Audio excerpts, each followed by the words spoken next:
Welcome to DFCC's Know and Grow. We have today a man who's hard to catch. Former Sri Lanka captain and CRNFC's number 8 and now Royal College assistant coach and also the strength and conditioning coach. It's none other than Dushanth Lewke. Lewke has had an illustrious career in playing for clubs and also as a Sri Lanka's rugby captain. And now he is moving into coaching, so we thought today find out more about Dushanth Lewke. Lewke, thank you for coming to the ThePapare. We all dream a lot. Some people dream about tomorrow, in 5 years' time, in 10 years' time. Back in days, what did you dream?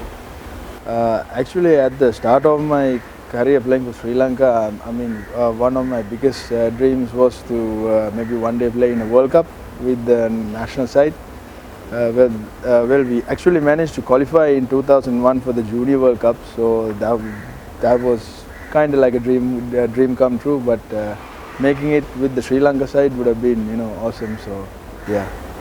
Indeed, that tournament is in Chile, if I'm not mistaken, and you all had a good team. And those days, looking at the structures, Lewke, from 15s and school rugby, what do you see? Is there a change in between now?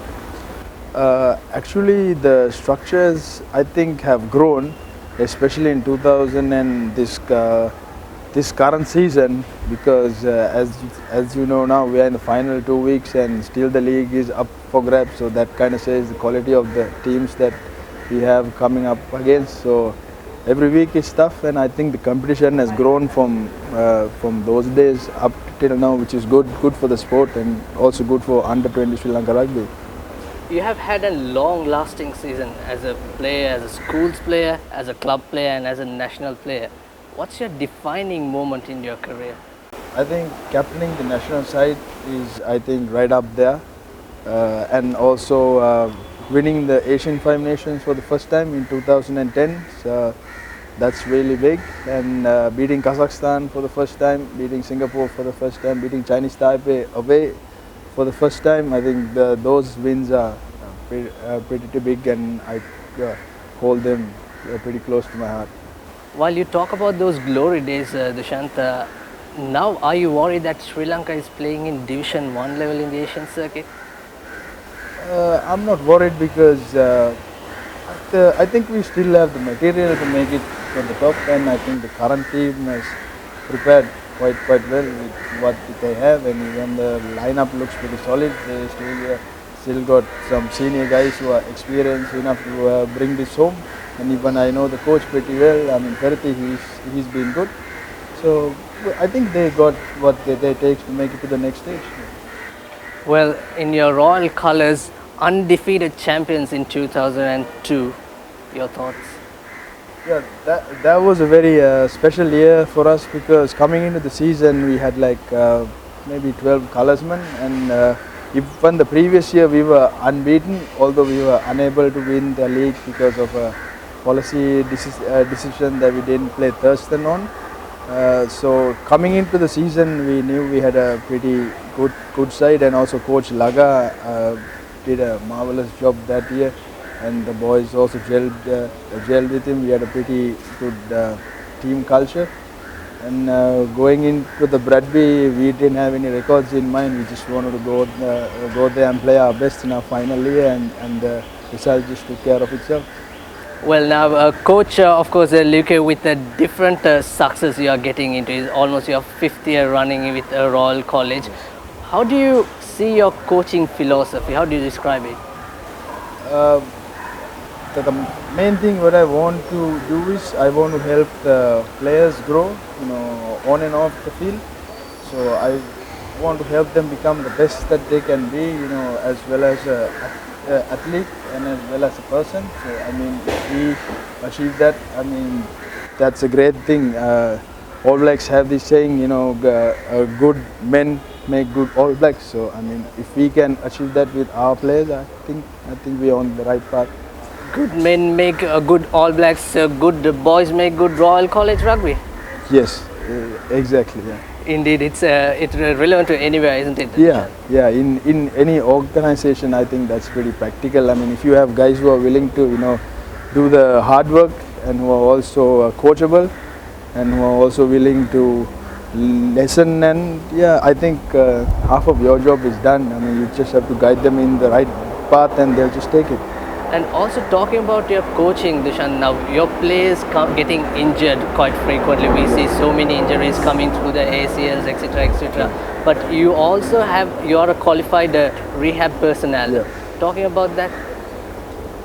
Actually, it starts mainly in the pre-season. I think you have to take some steps to minimize or kind of cut down on the risk.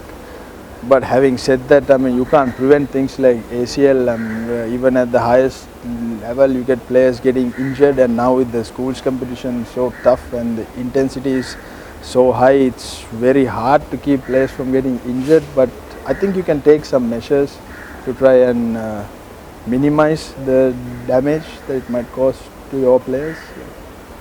So now you are a coach since 2012 with Royal College, and what we heard from your head coach Sanath Martis is that when we asked about Lewke, he said in his 30 years rugby career, he is very lucky to have Dushanth Lewke as his assistant coach, because nowadays some of the assistant coach just put the blame on the head coach when the team fails actually to deliver. Your thoughts about how is it working with the veteran coach?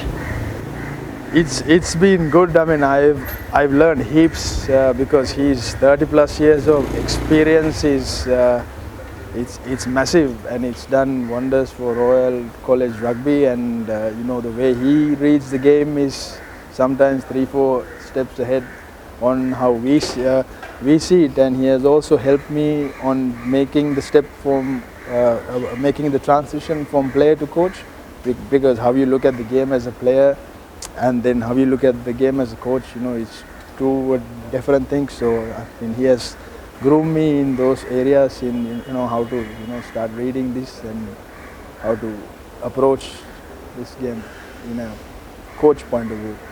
Right, now here's some interesting stats. 57 line-out driving maul tries since 2013, and you're pretty much the unsung hero because you have worked so hard with the forwards coach and with the help of Sanath Martis. How can you do that? That's incredible effort, Lewke. Well, I think it's 57, not counting this season. You'll have to ask Hamza Riza how many he scored this year. He scored 11. Yeah, I think he's the highest try scorer because of that. But actually the credit should go to the boys. I mean, the players that I've coached in all those years. So I've just done the technique part of it and just given them some guidelines on how to react to what the opposition throws at them in different scenarios. But the players who have played in the forwards for these 3-4 seasons have absolutely been great, because they've been putting a lot of hard work and commitment. End of the day, they are the ones who are going out there and taking the battering and getting the job done. So I think the credit should go to them. Absolutely, it's the hard work of the end result. It's all about the hard work. But also last year, Supun Varnakulasuriya scoring the highest number of tries. Are you not surprised that you should have played hooker to score those tries? But we have seen you playing as number 8, scoring plenty of tries in the red jersey and also CHNFC colours, and also with Kandy Sports Club. You played 3 years in there. Yeah, I played 3 seasons up in Kandy. I mean, all 3 clubs I played I've enjoyed, and the clubs have been good to me. And my 3 years in Kandy also, I really enjoyed playing under Coach Johan Taylor, who's helped me a lot and who's also a very close friend of mine.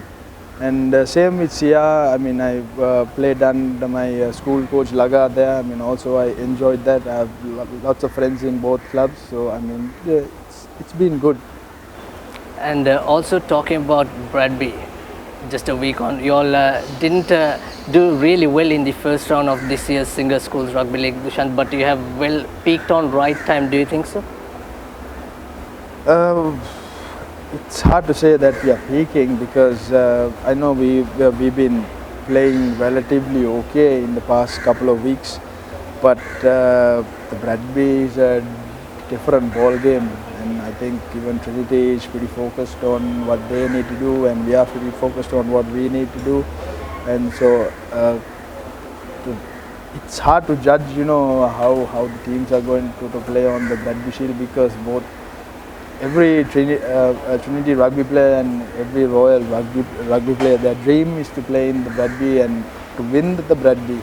So I think you can't expect anything less from any of these boys when they come up against each other than to just go out there and do their absolute best.